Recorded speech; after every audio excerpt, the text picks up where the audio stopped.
But that just showed me, bro, I don't need to like go back into my mode I'm in. No doubt. You know. You're too important right now. Yeah, bro, I can't do that. All right, with that being said, you're too important right now. State your name, gangster, for those who may be under a rock, may not know who you are. State your name, let them know who you are. AJ McQueen, you heard Okay. me. AJ the Great, you know, whatever, you know what I'm saying? Just, you know, make sure you just capitalize them letters. You know? Absolutely. No. Pleasure to be here with you. Love, glad you know you the vibes, yes, you know sir, the vibes. Yes, okay. All right, so first thing I want to do with you, me being a counselor, therapist, meditation teacher, before we even get into the questions, I just want to ground out with you real quick. I want to do an emotional check-in. So I want you to sit with your spine straight, hands wherever they're comfortable on your lap. I want you to close your eyes. It's not going to take long. And I want you to just take some internal inventory.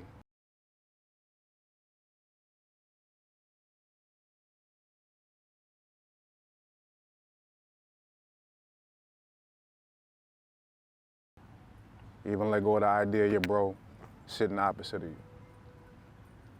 And I want you to notice where in the body you predominantly feel sensation.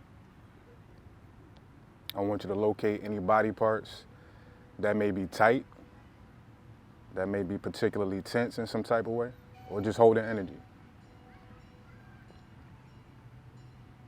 And as you do this investigation, I want you to kind of ride the wave of these sensations to whatever emotion is most prevalent for you in this moment.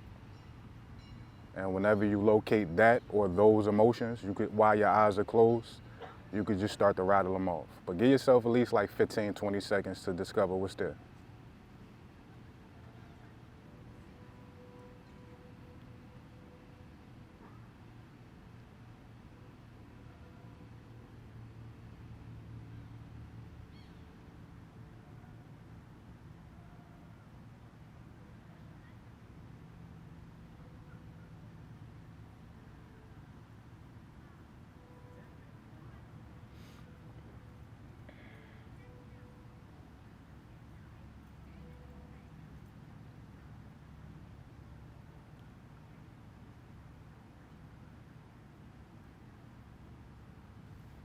And when you say rattle them off, you want me to say them? Yeah. Mm-hmm.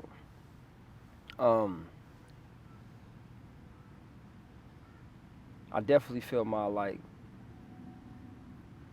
root chakra, like my stomach tightening, like you know, for sure.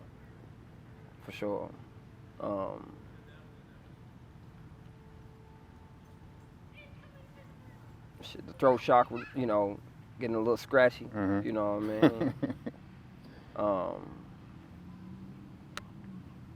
And I feel like it feel like water, like waves though. You know what I'm saying? Like I know we outside, but it feel like an ocean is like, you know what I'm saying? Like on the side of something. Like that's what I feel. I feel fluid, but it's finna be some rushing waters. And what emotion is most prevalent for you right now? Anxiousness, you know what I'm saying, nervousness, courage, you know what I mean,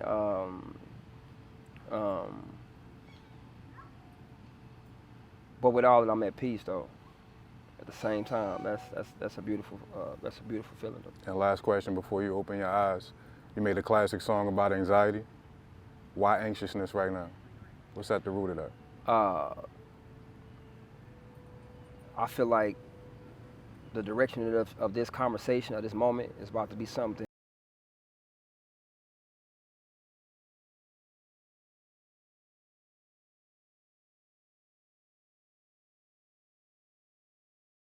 You know what I mean?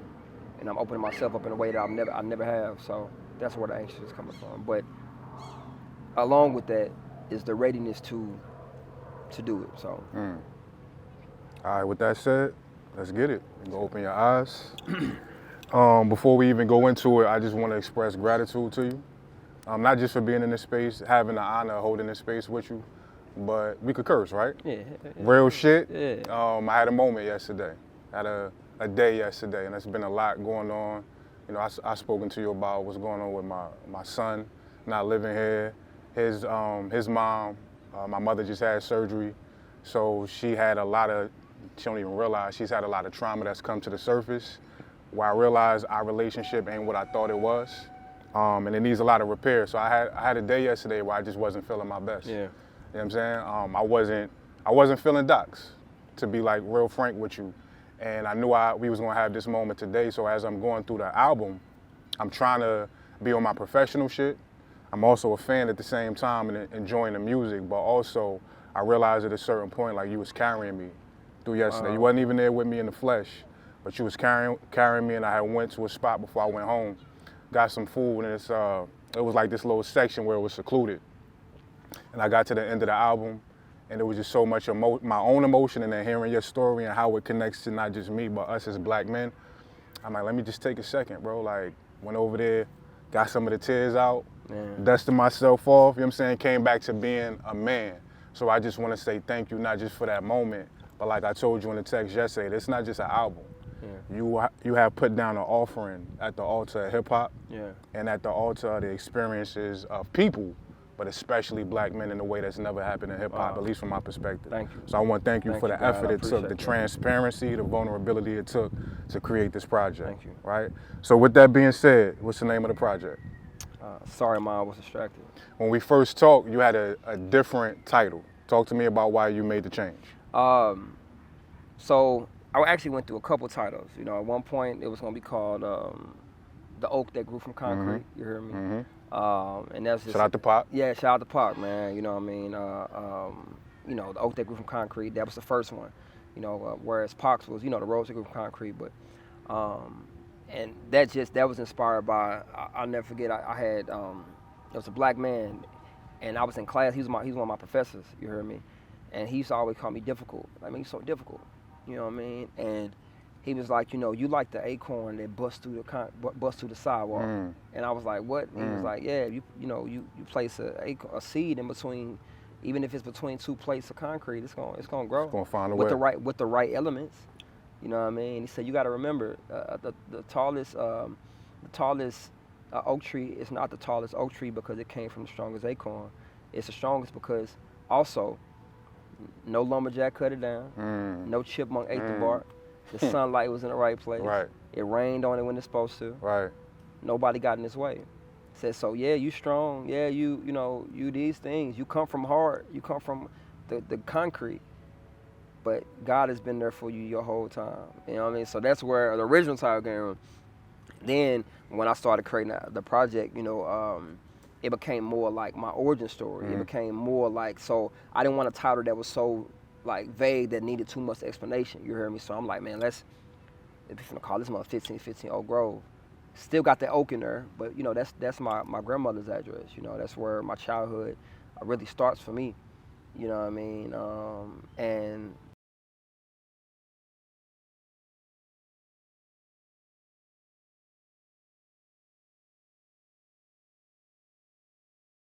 you hear me? And that's how we landed with Sorry Ma, I Was Distracted.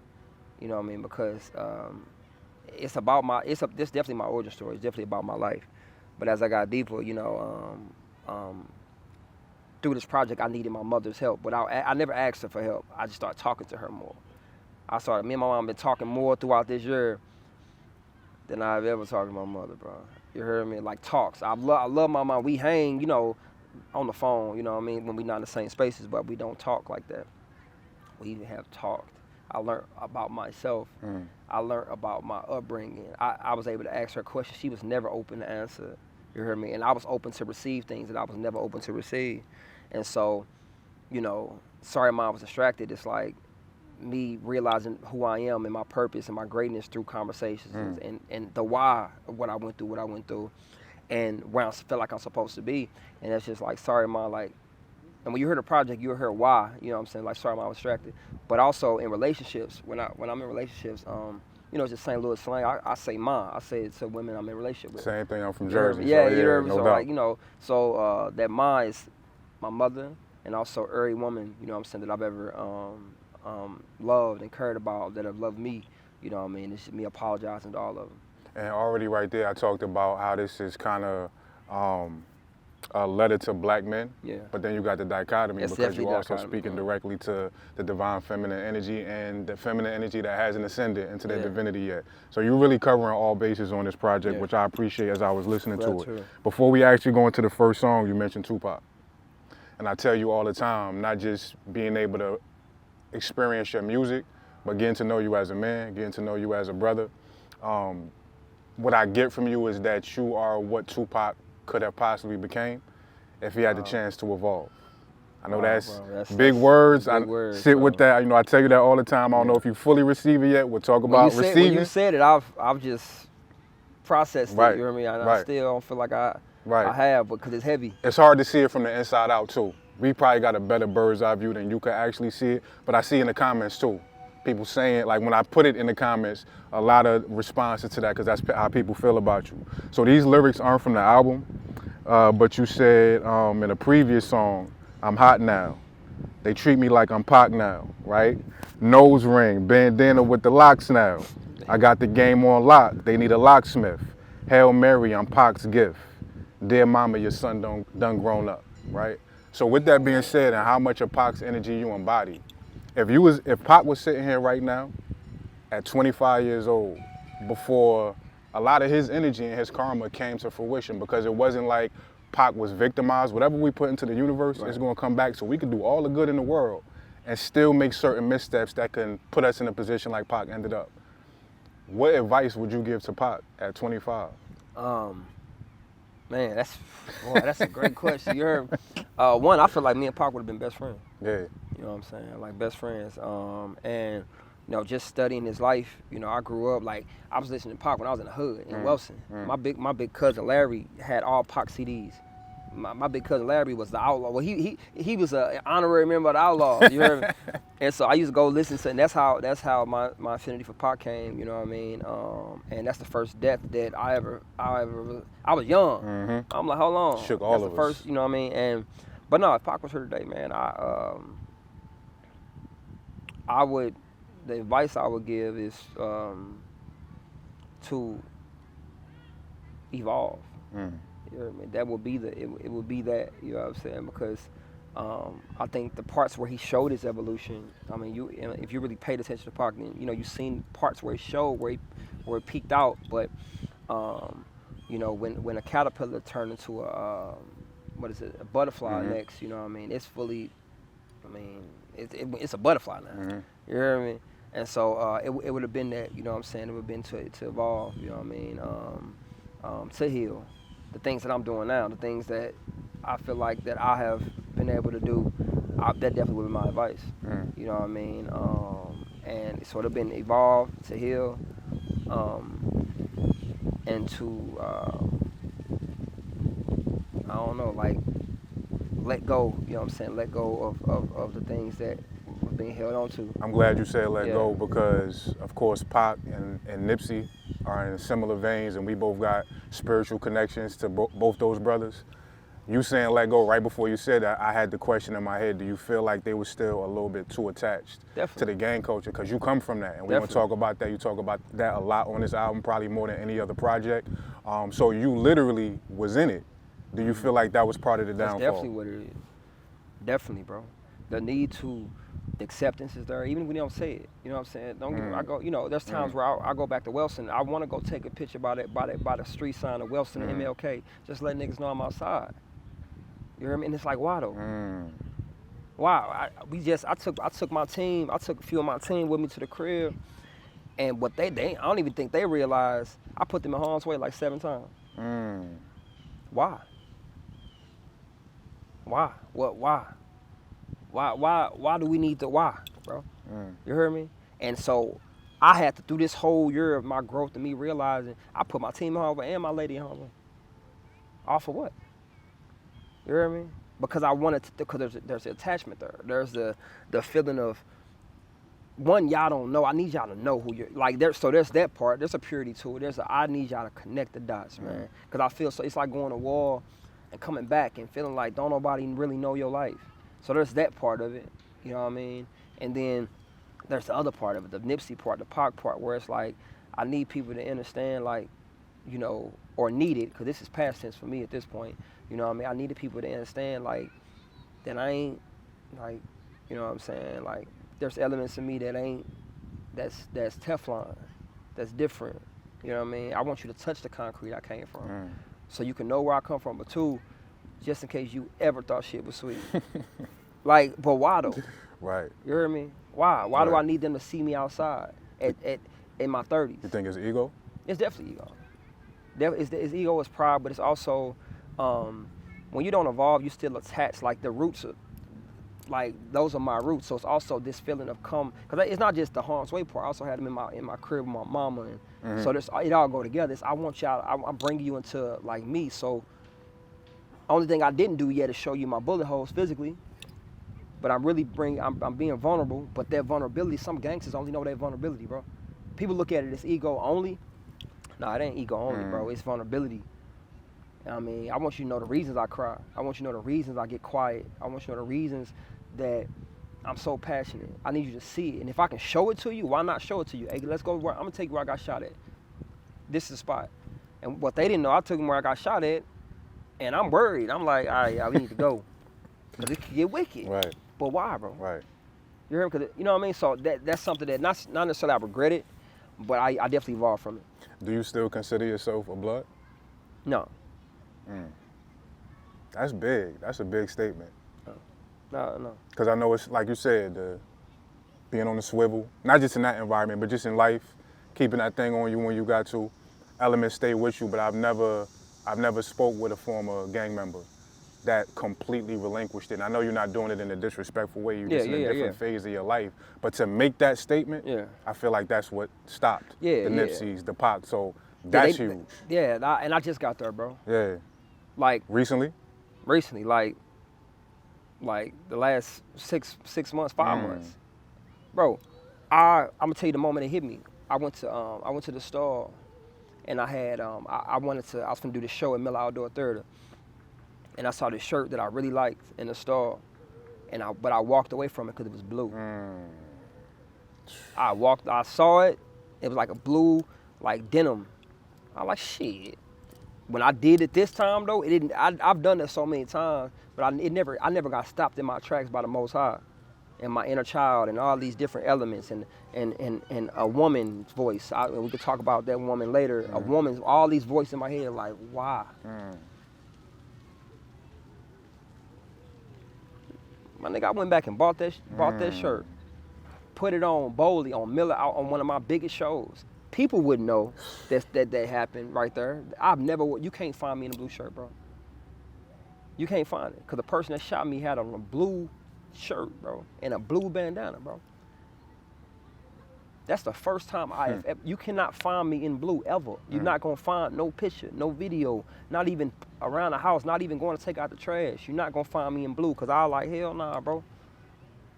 I've evolved, but this is my full level evolution.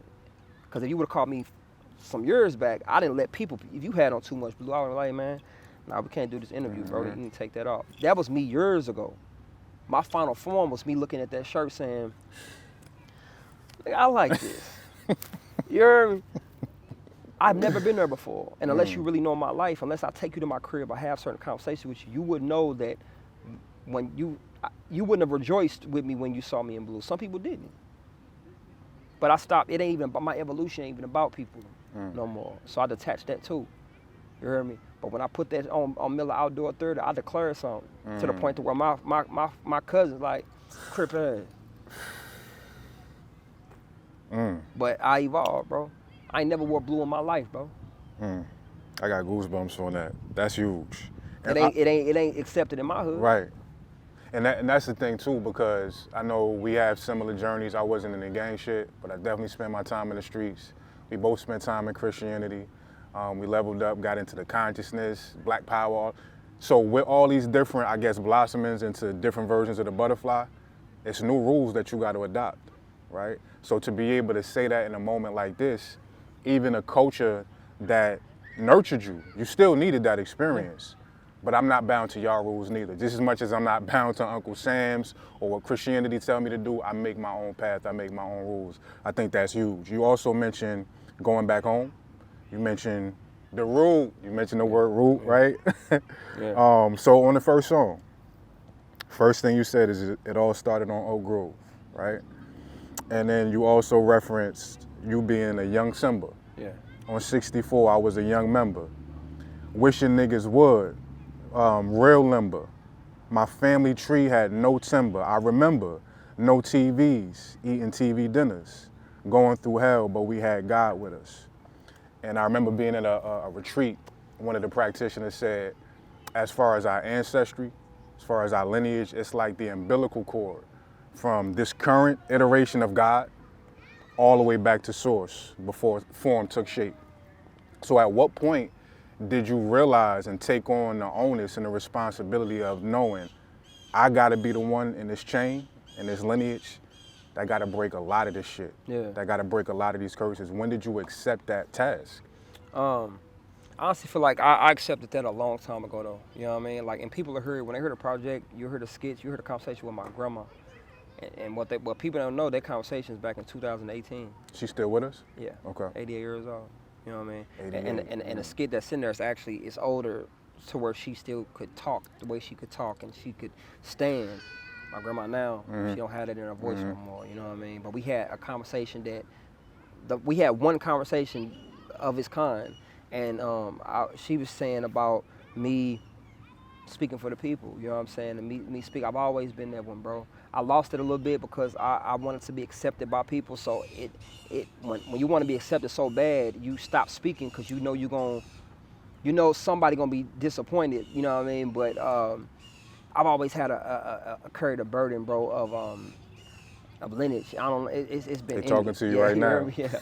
You know, I've always carried a burden of lineage. It's always been something. Burden. You know what I'm saying? You can't help it. You can't help Loud as hell. it. Burden. I heard Yeah, fact. You know what I'm saying? I've always carried it. It's always been something that's been heavy to me, bro. Like I used to did not like it. You know what I mean? Because I felt like I couldn't just be at times. I always felt that way.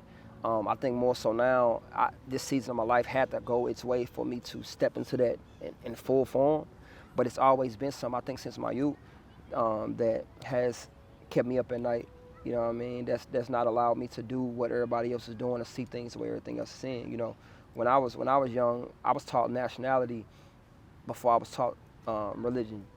You heard me? I was taught like different things before that. So as I evolved, that's when people see me and really look at certain things that I've done. It's because I had a burden of my nationality, tribalness, lineage, ancestry, energy. I've always been kind of hip to it. What's included in the nationality and your ethnicity? Moors, you know what I'm saying? Okay. Moors, man. You know what I mean? Just following the tribes, you know. So, the Canaanites just really following, like, knowing that our history didn't start with slavery. You know what I mean? Our history go all the way back to the beginning, since the first person ever walked this earth. And I always knew that. I grew up seeing black Adam and Eves and black Jesus. I didn't see a white Jesus. I came to Houston. Same. I'm like, who the hell is this man? You heard? So, you know, and just getting more into my lineage, you know, I'm from where we have grandmothers. We got, you know, and if people really take time to really process lineage and ancestry, you know how many ancestors you really have? You know how many ancestors you got to have before you get to a grandma? So we got thousands of, you hear me? And I feel like I've always had a sensitivity of it. And I feel like low-key, even the previous versions of ourselves in this life cycle is also ancestors. Yeah. So that lineage is extremely strong. You Yeah. also said on the first song, power of the tongue strong as hell. Dog, I had to quit, stop saying I ain't shit, start speaking life to myself. And the question I ask a lot of my clients, you know, I work with predominantly black people, black men a lot at this point in my journey. And I usually ask this question, what percentage of your thoughts about yourself, on average, would you say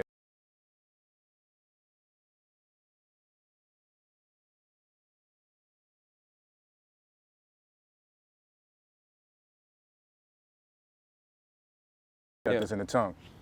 What was one of the first things when you realized the shift was happening? What was one of the first rewirings of language? What was one of the first sentences you started to say to yourself to speak life into yourself? That you may not have ever said out loud, but you made that shift in here. What's tatted on my face? I'm him. That's why I tatted it. You hear me? That's the first thing I've ever said to myself. When did you get it? I think I was 29, 30. When I think, yeah, I'm him. So that's fairly recent. That's why I tell people, like, I'm open with saying I just got her. Like, if people actually pay attention, I don't like to present this ultimate poise. Like, oh yeah, I just always had it figured out. I've always been confident. There's always been elements of me that even when I was broke or I ain't really know where I was going, I walk like I did. You know what I'm saying?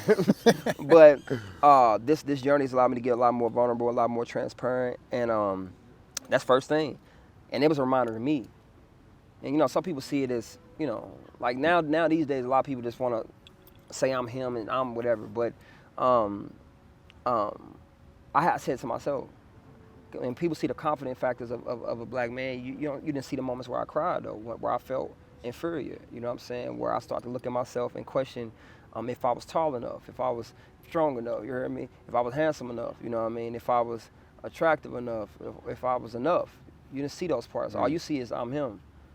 But they know the moments where I've had, you know, and a lot of men are not open about the moments that we question ourselves.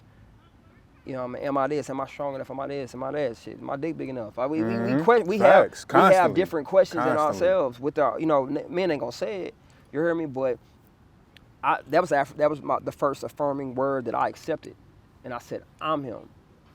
And when I say I'm him,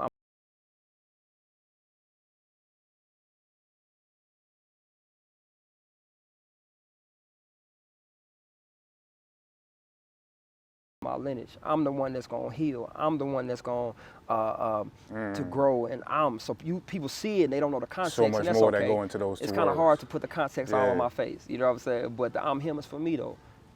Yeah, I did it so I could see in the mirror and see it. I be forgetting that other people could see it. Right. And I put heal. That was for me too. That wasn't for no, like, you heard me? It just so happened we reflections of each other, so maybe you read it and you see it, but these are reminders for me. Right, and that's the authenticity and being able to answer that question and say, this one and this one was the first ones I started to say. All right, so we're gonna move to the next song. My anthem right now, Misunderstood. Hey. You barring through this whole album. Appreciate it, right? God. And at a certain point, we're gonna get to how underrated a lyricist you are because of the vibe you bring to your music. But I just wanted to shout out a few quotes I wrote down. You said, lessons I don't skip, undisputed regrets, sharper than Shannon, been standing in this shit, just trying to find an understanding. I planned it, supposed to be married now. And rich, and have a son that I can carry now and take to the park. But I'm parked, parallel like my universe.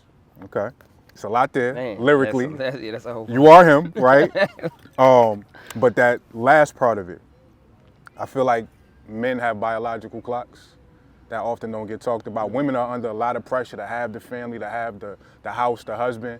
Men don't really talk about it, but we get to that point, whether we're healing or not, where it's like, I want something deeper than just calling through randoms, right? So what time is it? What hour is it on your biological clock as far as wanting someone to pass this down to, wanting a son or a little girl to run around with? I've been one that, bro. Like, I've been one that, like, I've been one that, like, when I got sent her, bro, like, I didn't have family, bro. I didn't grow up with my family. You know what I'm saying? Like, I didn't have that. You know, so when I became an adult, you know, I got married when I was 19. You know what I mean? Like, I always had a sense of, like, wanting something deeper, because, like I said, I didn't know what it felt like. You heard me? So by the time I got into my, you know, as I got married, I was divorced at 21, and then I got into a relationship. What people don't know about that marriage and what I had, you know what I mean? She didn't know she could have kids. You know what I mean? That's not the reason we got divorced, by the way, but we were young. You know what I mean? We didn't, you know, she has 2 kids now. And it was an arranged marriage. It was the church, yeah, the church. So you didn't know she couldn't have kids until y'all was married? No. And like I said, she just didn't know if she could because of like health and surgeries, different things. She ended up being able to have kids, you know what I'm saying? She has 1 kid already and 1 on the way, and I'm happy for her. You hear me? I'm happy for her. I am 100%, man. She deserves that. You hear me? But that's how my life started. It started with me just being sensitive to things like kids and things like that. So I've always wanted that, to the point to where some people, you get in relationships and you meet women with kids or what have you, and you know the comments from just family or what have you, like, man, nah, you need a woman with no whatever. I was like, nah, I don't. Mm-hmm. You know, shit, who you got a kid? Beautiful. Mm-hmm. Mm-hmm. You heard me? Beautiful. Like, we can add ours in there. Mm-hmm. I've just always had that. You know what I mean? I think I get that from my father though. When my dad had met my sister's mom, she already had multiple kids. Mm-hmm. When my dad met my mom, she already had my big sister. You know what I mean? So my dad, and just hearing different stories that him and I talked about when he was alive, and different things. It was times where he would let all the kids sleep on the bed. He'd sleep on the floor or different things, and you know what I mean. So I just think I get that from him. I love family. You know what I'm saying? I love family. I've always wanted that. And I've had that in different areas. I don't have any biological kids of my own yet, but I have definitely raised, you know what I'm saying, a child. What you've talked about on the album as well, I'm gonna let that pass. What you talked about on the album as well, but is there any part of you that feels currently incomplete by not having that? Prior to this journey, I did, you heard me, but What phase of the journey? like when I felt like, when you look at things like age, or you look at your, your peers and what have you, and you're like, man, hold on, you know what I'm saying? I got partners with multiple kids, and they barely take care of their ass. You know what I mean? Like I feel away. You hear me? Like I'm like, nah, drop them off at my house. And if people ever question my ability to be domestic, I used to question my ability to be domestic. Honestly, I didn't think that I could even. But that was because of the outside stuff. When I go into myself, I love kids. I have a child. My child gonna be strapped to my chest while I'm in the studio. You hear me? Like that's just how I am. But I love kids, bro. And but what I realized through this journey where I'm at is, I had to. My first child is me. You know what I mean? And I forgot I lost that. Hold that thought. We gonna get there. Hold that thought. So yeah. Okay. Also, you said, I'm cursed with a blessing. This was crazy. I think so many people will be able to relate to this, especially your type of audience. You said, I'm cursed with a blessing of blessing others.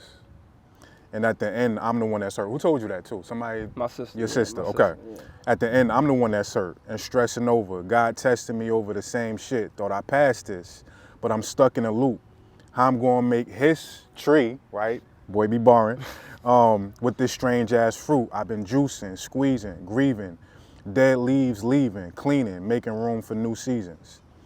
With as much as you pour out, and not just with your music, like I've been in your space, you've invited me in to be able to help you with feeding the homeless. When I watch you interact in these streets, it don't matter whether it's a homeless person or somebody that could potentially help your career. You speak to everybody with the same humility, the same love, the same energy. That take a lot. I exist in the same capacity in different ways, and I know what that takes. So how often does AJ McQueen need to be poured into to be able to continue to do that? That's also a new revelation, bro. I've throughout the years, I have had people tell me, bro, the importance of being poured into, the importance of slowing down and recharging, resetting, reflecting. I just started realizing how important that is. You hear me? And now I'm vulnerable enough to say I'm aware, and I'm aware enough, and I'm vulnerable enough to say I need it. Right. I need it. Right.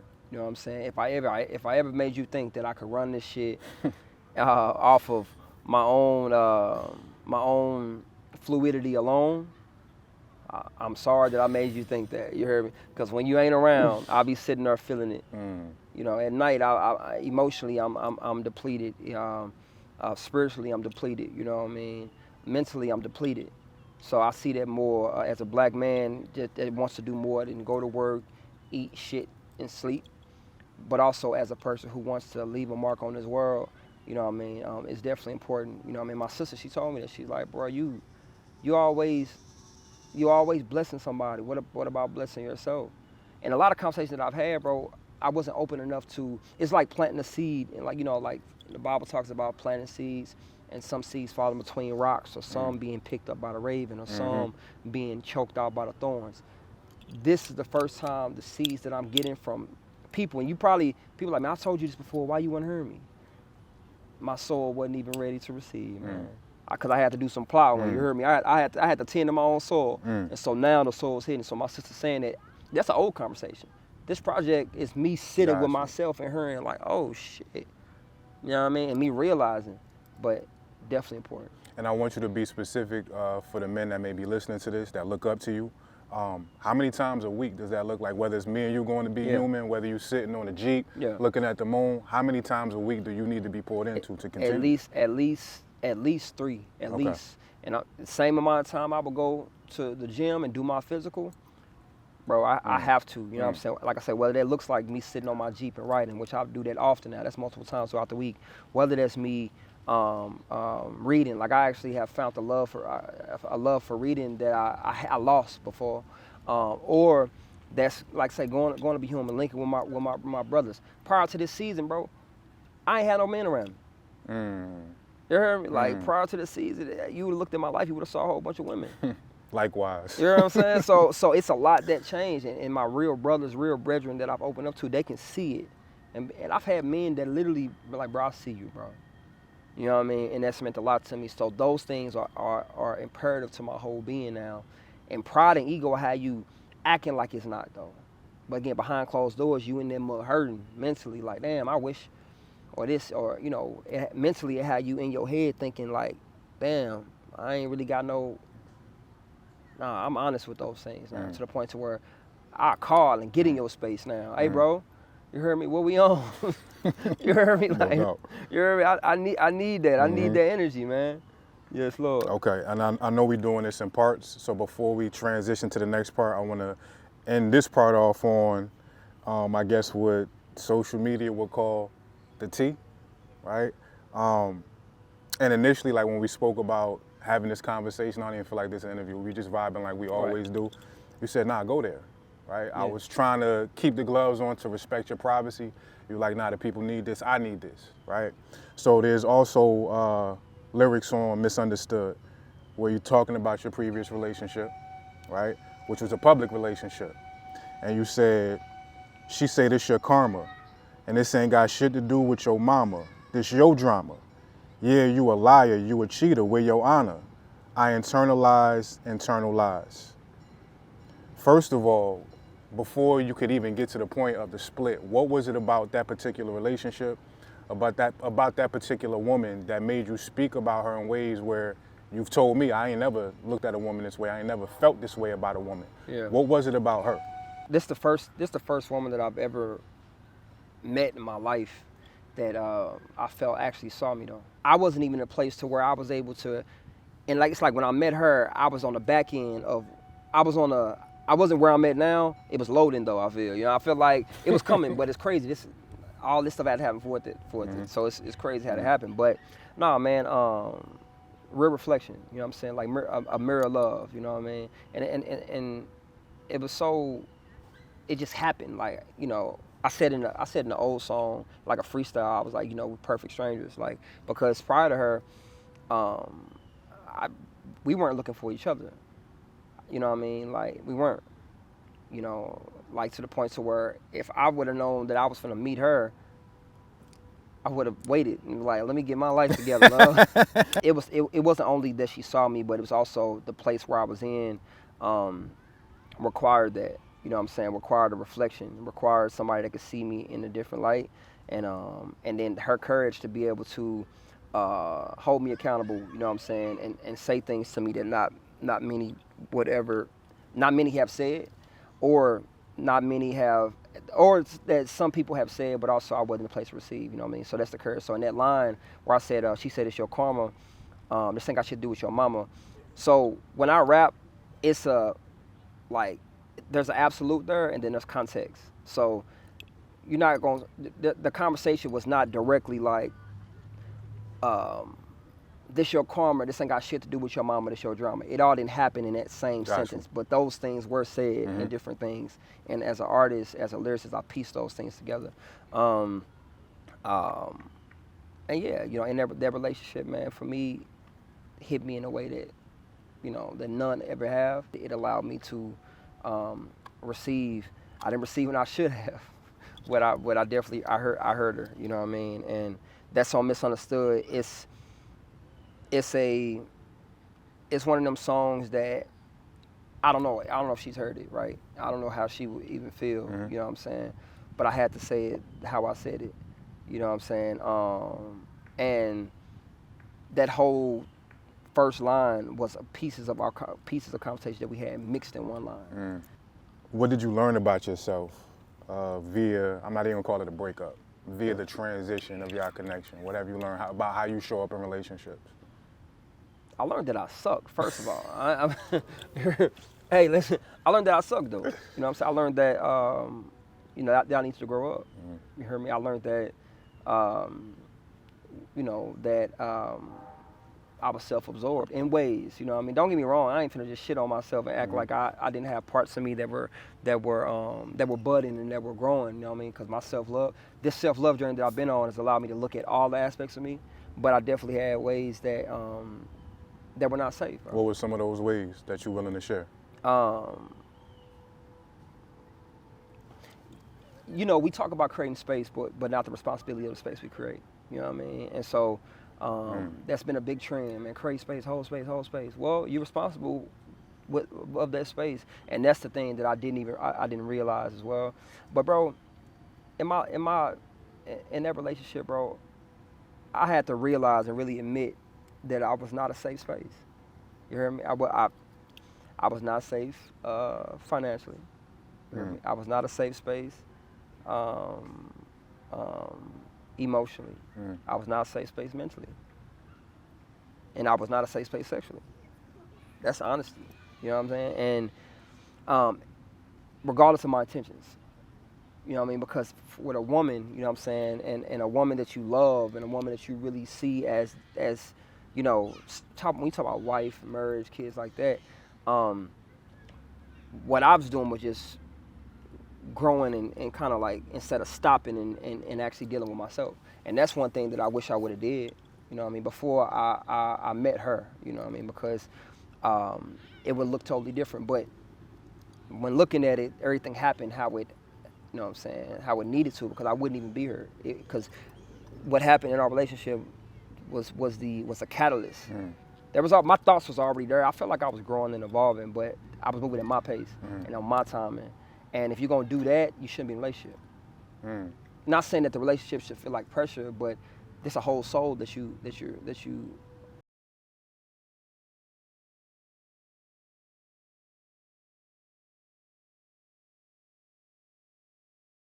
How could this be a safe space? And as a man, I admit that. You know what I mean? Like I wasn't the safest. You know what I mean? What I should have did way before I even met her was to just deal with the things that I've dealt with now. You heard me? Just my life and how I showed up in relationships and how I didn't show up. You know what I mean? I lived on a whim. You know what I mean? Bro, I wouldn't. I'm talking about finances all over the place, mind all over the place. Like most of us. You heard me? Like, I'm being real. Finance all over the place, mind all over the place, you know what I mean? Not closing doors that need to be closed, you know what I mean? To where I couldn't even honor her in a way, and then not even dealing with my own lies that I told myself. Because the things I told myself worked for me, though. And it's selfish. I internalized internal lies. So that's what I meant. Yeah. I wouldn't, in that line, I'm talking about the lies within myself, not the lies that she said. She, there's perspective on a lot of different things, you know what I'm saying? But one thing I realized, regardless of what all that, you create the space, you're responsible for the space. So I'm responsible for everything that I allowed to happen within my own life and the things that I brought in, regardless, bro. And I wish that that's something I would have realized even early on in there. Maybe I could have addressed it differently, but I was in, the defense mode and just the mode of like trying to defend and project, because that's what happened. You know what I mean? I projected a lot of things in that relationship that were really just reflections of me. You know what I mean? And her looking at me saying like, yo, this is who you are, this is where you are, I couldn't even see that I was hurting her in ways that were beyond what I wanted to understand. I didn't even realize it. So, of course we want to defend our intentions and defend our why and stuff, but when all that's gone, bro, I don't have a desire to be right. You know what I'm saying? What's the point of being right if the love is gone anyways, or the love is damaged? You know what I mean? So I'm wrong for all of that. You hear me? I'm flat out. You know what I'm saying? And that's a new revelation. You hear me? Like I'm talking about the last 4 months. That's new. The other part of realizing, okay, the effect of this or that, like, but I realized that for sure. I was not a safe space. And to admit that felt like me throwing up, bro. Right. You hear me? Because as a man, yeah, we want to come off like my shit together, my mind together, my dick together, right. my lot of things together. Right. My shit wasn't together. It made sense for me. Right. But we talking about a woman, kids. We talking about safety net, safety this, understanding, communication.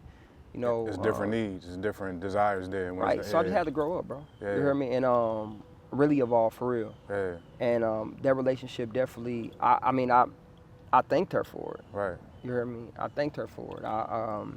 Along with the apologies. You heard me? She that's the first woman that I apologized to in totality, though, not even just for the man I was, though. You know what I mean? And then I went back, and that sent me on a journey to apologize to every woman that I've ever let down. I have apologized to every woman I let down, whether they accepted it or not. You know what I'm saying? But I literally did. You know what I mean? Regardless of their roles in anything, bro, I apologize because I'm responsible. I'm responsible for me. I'm responsible for my actions and what I create. And so misunderstood was me saying that, like, this is what she said. Then I internalized. I grew from concrete with some mortal lies. Mortal man, immortal lies. Like lies. You know what I mean? It's issues that she pointed out to me. I didn't think I had certain issues. You heard me? But therapy, our relationship led me to go back to therapy. Therapy led me back to just being open to different things. But I had to really be broken first, disappointed within myself. And I realized, like, okay, I got attachment issues. You know what I mean? Like, I deal with, dishonesty. Dishonesty because, I feel like, there's different parts of me that are locked in a box. But we talking about giving yourself to somebody. And I just went in that space, though. You know what I mean? So, and I created space, and it wouldn't allow me to see in her heart, her intentions, or her intuition and different things that a woman come with, bro. They come with that nurturing energy. But if I'm not, how could I ask for a woman? How could I want to be safe with a woman if I'm not creating a safe space? So all that, and so my pride, ego, all that died right there. And I think that's a great place to end this segment because I went through that same catharsis. Yeah. I told you I did a year of celibacy, no masturbation, no release whatsoever. And during that point, like maybe halfway in, I got the same compulsion to reach out to her, whether I could contact her or not.